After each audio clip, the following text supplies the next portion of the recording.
Hello dear students. मेरा नाम अनिल कुमार श्रीवास्तव है। आज मैं राष्ट्रपति के निजी अंगरक्षकों के दस्ते के ऊपर चर्चा करने जा रहा हूं इस वीडियो में। चलिए हम शुरू करते हैं।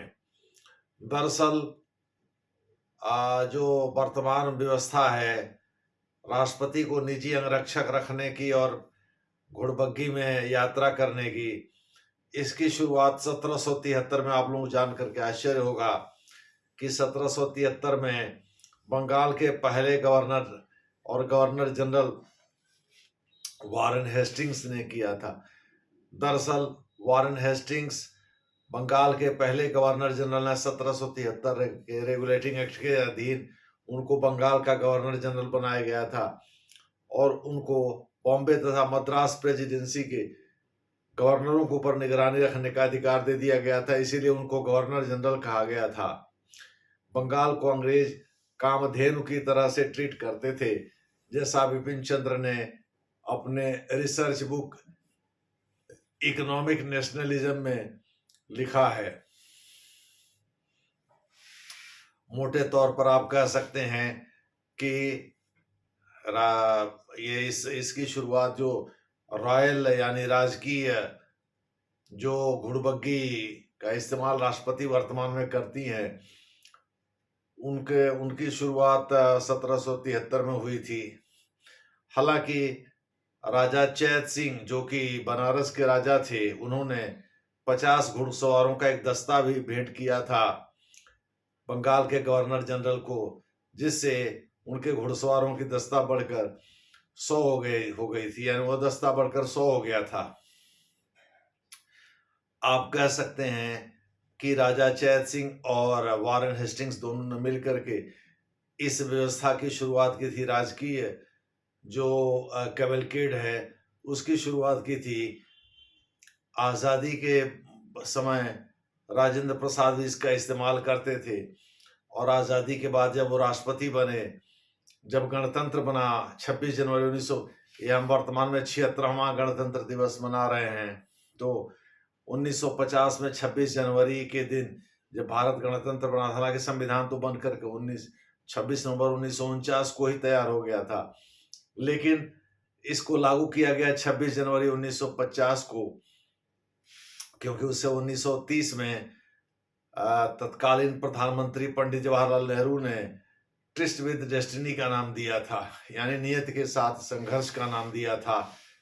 तो इस वजह से दूसरे शब्दों में वो मौका पहली बार 1950 में ही 1949 के बाद मिल सकता था, तो इसीलिए 26 जनवरी 1950 को रखा गया। गणतंत्र दिवस का मतलब ये होता है कि भारतीय गणतंत्र का प्रधान तो राष्ट्रपति होता है, लेकिन भारत सरकार का प्रधान प्रधानमंत्री होता है।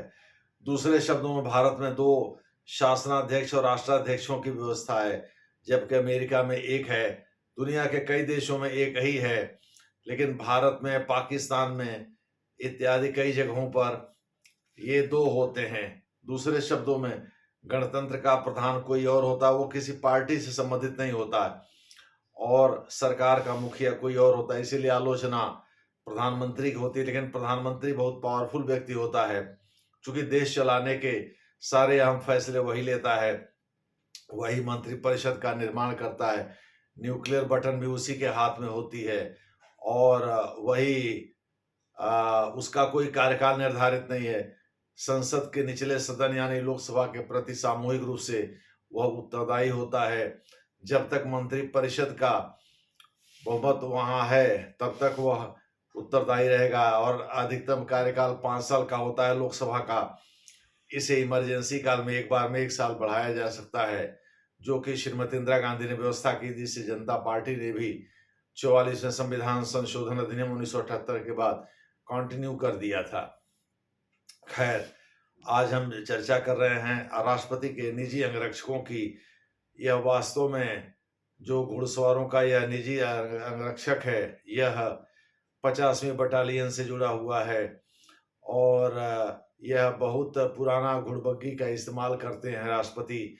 बाद में जब सुरक्षा को लेकर के थोड़ा खतरा हुआ 1960 के दशक में, चीन और पाकिस्तान युद्ध के बाद, तो श्रीमती इंदिरा गांधी ने डिसाइड किया कुछ समय तक यह बंद रहा। बाद में इसे फिर शुरू किया गया। दूसरे शब्दों में, वर्तमान जो व्यवस्था है राष्ट्रपति के निजी अंगरक्षकों को रखने की, यह 1773 यानी बहुत पुराना, आज से करीब 250 साल पहले शुरू किया गया था और तब से अभी तक यह चला आ रहा है। उस समय राजा चैत सिंह ने निजी घुड़सवारों की एकाएक दस्ता 50 का एक दस्ता भेंट किया था गवर्नर बंगाल के पहले गवर्नर जनरल वारेन हेस्टिंग्स को, और कहा यह जाता है कि वर्तमान में जो व्यवस्था है राष्ट्रपति के घुड़बग्गी की, इसकी शुरुआत आज़ादी के बाद राजेंद्र प्रसाद ने की थी। आज़ादी के पहले तो ये चलता ही था, लेकिन आज़ादी के बाद राजेंद्र प्रसाद ने इसकी शुरुआत की थी, लेकिन सुरक्षा के मद्देनजर इसको बीच में ब्रेक कर दिया गया और अब फिर इसे कंटिन्यू किया गया है। 2003 से लगातार यह वर्तमान व्यवस्था चली आ रही है। यानी अटल बिहारी वाजपेयी जब प्रधानमंत्री थे देश के, उनके समय में एपीजे अब्दुल कलाम जब निर्वाचित हुए थे भारत के राष्ट्रपति के.आर. नारायणन की जगह, और उनके उत्तराधिकारी जब श्रीमती प्रतिभा देवी सिंह पाटिल, फिर प्रणब मुखर्जी, रामनाथ कोविंद, सबने इसका इस्तेमाल किया है, घुड़बग्गी का इस्तेमाल किया है। अब द्रौपदी मुर्मू जो कि पहली महिला आदिवासी राष्ट्राध्यक्ष हैं, वह इसका इस्तेमाल कर रही हैं। दूसरे शब्दों में ये घुड़बग्गी का इतिहास काफ़ी पुराना है और ये BTR 80 जो कि घुड़बग्गी डिजाइन की गई है, वो सोवियत रूस से ली गई है। सोवियत रूस में इसी तरह के घुड़बग्गी का डिजाइन तैयार किया गया था, जिसे भारत ने अपना लिया। खास करके श्रीमती इंदिरा गांधी, जिनका झुकाव बहुत ज़्यादा सोवियत रूस की ओर था, लियोनिद ब्रेजनेव के बहुत प्रभाव में रहती थी, उन्होंने इसे अपना लिया था। तो BTR 80 यह एक प्रकार का घुड़बग्गी का आकार बताता है, घुड़बग्गी के साइज और घुड़बग्गी के प्रकार, विभिन्न प्रकार में एक प्रकार ये भी है कि भाई इसमें ये मोटराइज्ड भी होता है, यानी इसमें मोटर लगा होता है जिससे कि घोड़ों को खींचने में आसानी रहे। पहले इसमें ऑस्ट्रेलियाई घोड़े लगते थे, अब तो देशी घोड़े लगते हैं। इस पर एक तरफ राष्ट्रपति और चीफ गेस्ट जो रिपब्लिक डे के होते हैं, पहले चीफ गेस्ट भी सुकर्णो, प्रेसिडेंट सुकर्णो इंडोनेशिया के राष्ट्रपति थे, और इस बार भी जो राष्ट्रपति हैं प्रबोवो सुबियांतो, ये इस समय इंडोनेशिया के राष्ट्रपति हैं। वह भी एक्चुअली इस रिपब्लिक डे में, यानी 76वें 75 साल मना चुका है भारत। पिछले ही साल 75वां गणतंत्र दिवस मनाया था, इस साल वो 76वां गणतंत्र दिवस मना रहा है। 2020-21 में 21 में संभवतः ब्रिटेन के प्रधानमंत्री आने वाले थे, लेकिन कोरोना के मद्देनजर वो भारत की यात्रा पर नहीं आए थे। उसके बाद हमेशा कोई न कोई प्रधान रहता ही है, राष्ट्राध्यक्ष हो या शासनाध्यक्ष हो, गणतंत्र दिवस पर वह भारत का मेहमान रहता ही है और वह भारत के परेड या तमाम तरह के जो प्रदर्शन होते हैं उनकी सलामी लेता है। जो प्रबोवो सुबियांतो जो कि इंडोनेशिया के नए राष्ट्रपति हैं, ये भी भारत से बहुत कुछ, हालांकि मुसलमानों के मामले में यह विश्व का सबसे अधिक पॉपुलेशन वाला, जनसंख्या वाला देश है। भारत दूसरा सबसे बड़ा देश है मुसलमानों की जनसंख्या के मामले में। लेकिन इंडोनेशिया की सबसे बड़ी विशेषता ये है कि यहाँ रामायण मेले का आयोजन होता रहता है, यहाँ रामलीला होता रहता है और उसमें अधिकांश मुस्लिम ही भाग लेते हैं। तो आधुनिकता के रथ पर सवार, चूंकि प्रबोवो सुबियांतो सेना में 3 स्टार जनरल रहे हैं, तो देशभक्ति से वो भी ओतप्रोत हैं और नरेंद्र मोदी से काफ़ी कुछ सीखने को उत्सुक भी हैं। तो उन्होंने राष्ट्रपति के इनविटेशन को स्वीकार किया कि भाई राष्ट्रपति के साथ वो रिपब्लिक डे पैरेड के सलामी लेंगे और वहाँ बैठेंगे। तो उन्होंने सलामी लिया, इसमें इंडोनेशिया की एक टुकड़ी ने भी हिस्सा लिया है। खैर, अब हम आगे बढ़ते हैं। तो आपको बताया कि यह रथ या जो जिस घुड़बग्गी जिसको कहते हैं, इसको पहले ऑस्ट्रेलियाई घोड़े खींचते थे, लेकिन अब इसमें भारतीय घोड़े भी होते हैं। इस पर बैठने वाले जो राष्ट्रपति और उपराष्ट्रपति, राष्ट्रपति और उनके साथी, उपराष्ट्रपति नहीं सॉरी, राष्ट्रपति और उनके साथी जो बैठते हैं, उसके अलावा इसमें राष्ट्रपति के सेना प्रमुख भी बैठते हैं। आपको 53 अनुच्छेद 53(2) का आप जिक्र कर दें, राष्ट्रपति सैद्धांतिक रूप से तीनों सेनाओं का कमांडर इन चीफ होता है। अनुच्छेद 53(2), हालांकि उसे संसद के द्वारा बनाए गए नियम के तहत ही काम करना होता है और संसद में नियम बनवाने का प्रमुख काम प्रधानमंत्री ही करता है। यानी नरेंद्र मोदी ही एक तरह से व्यवहार में आप कह सकते हैं सर्वे सर्वा हैं। रही बात राष्ट्रपति की, तो राष्ट्रपति के साथ ही इस बार इंडोनेशिया के राष्ट्रपति प्रबोवो सुबियांतो हैं। आपको मैंने बताया कि 1950 में जो पहला रिपब्लिक डे मना था, उस समय भी इंडोनेशिया के राष्ट्रपति सुकर्णो भारत के मुख्य अतिथि, रिपब्लिक डे के मुख्य अतिथि थे। इस बार भी इंडोनेशिया के मुख्य अतिथि इंडोनेशिया के राष्ट्रपति हैं। इंडोनेशिया के राष्ट्रपति भारत के रिपब्लिक डे के मुख्य अतिथि हैं। ये मेरे कहने का मतलब है।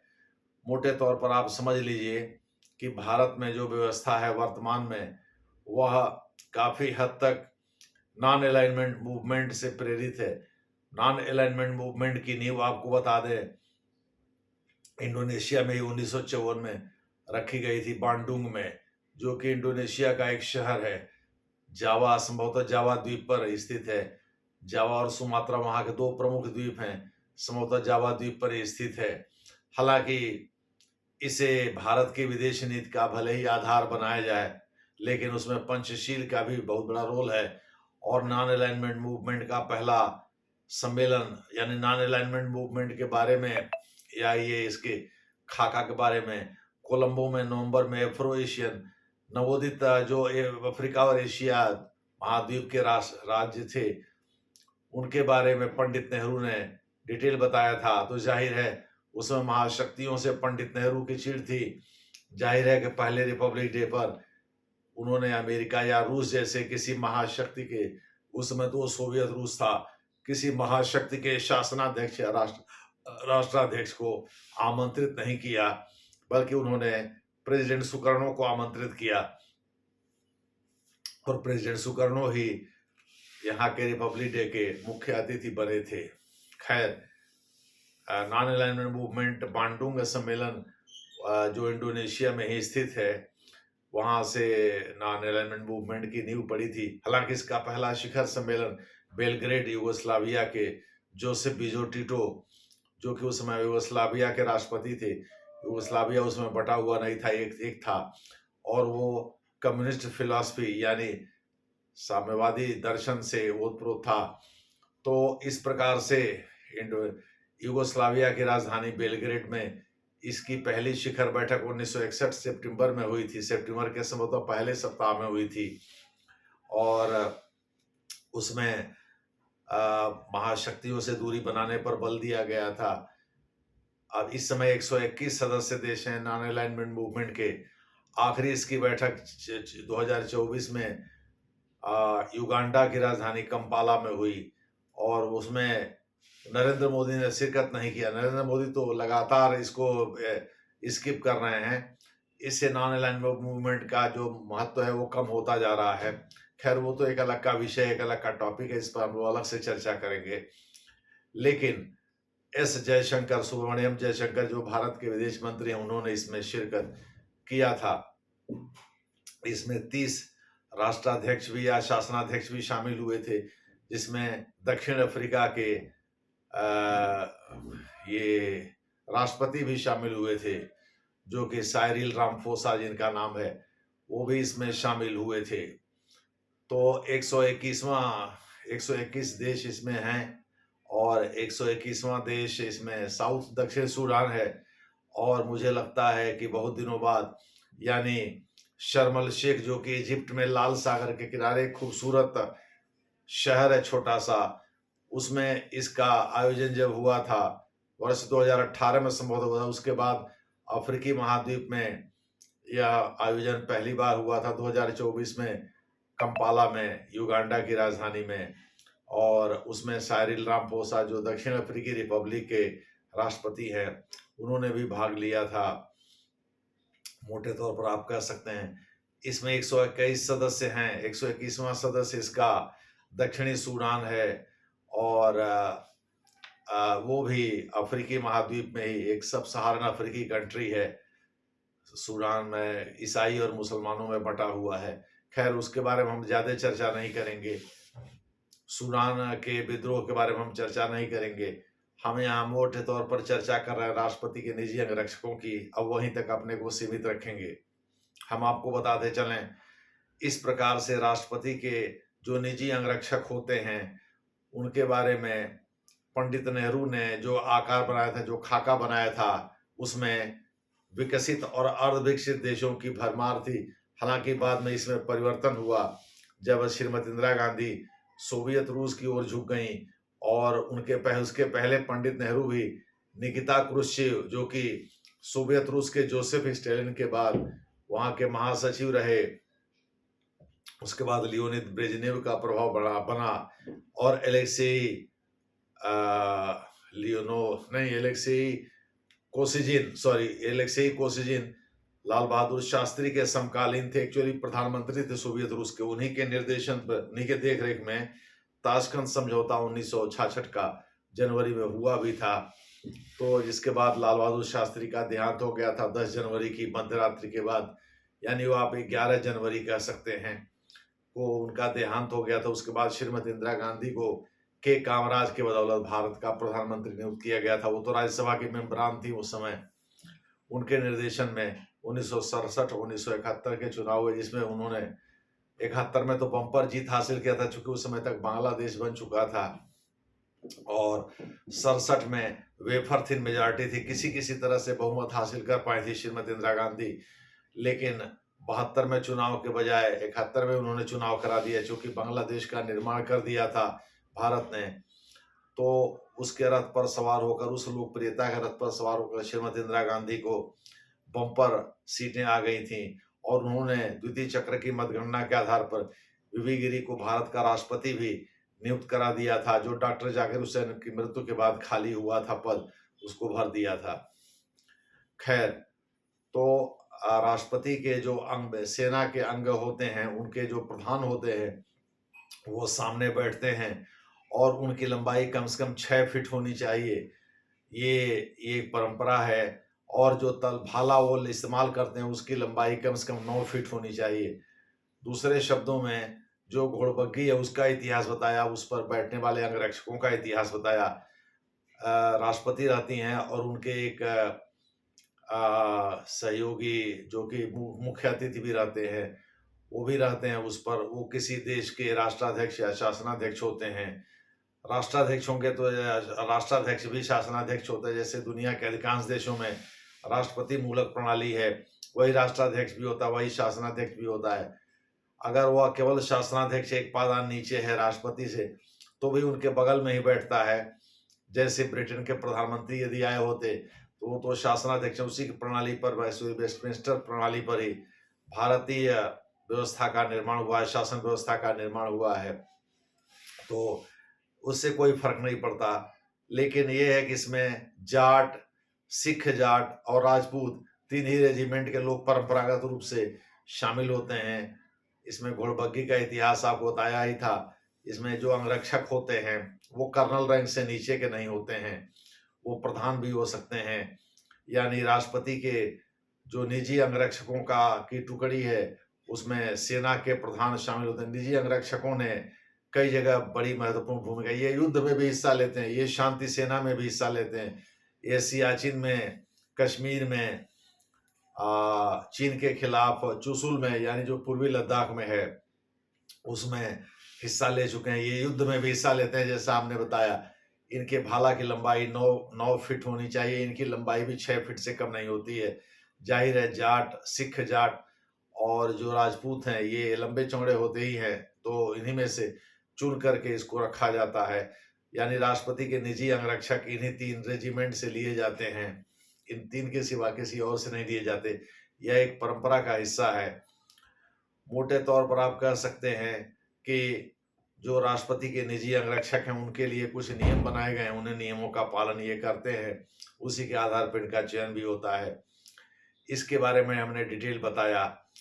आज जब हमने देखा कि घोड़बग्गी पर प्रबोवो सुबियांतो, जो कि इंडोनेशिया के राष्ट्रपति हैं, वो द्रौपदी मुर्मू के साथ सवार हुए हैं और दोनों को दो अंगरक्षक गार्ड कर रहे थे, आगे पीछे दो अंगरक्षक चलते ही हैं, ठीक है।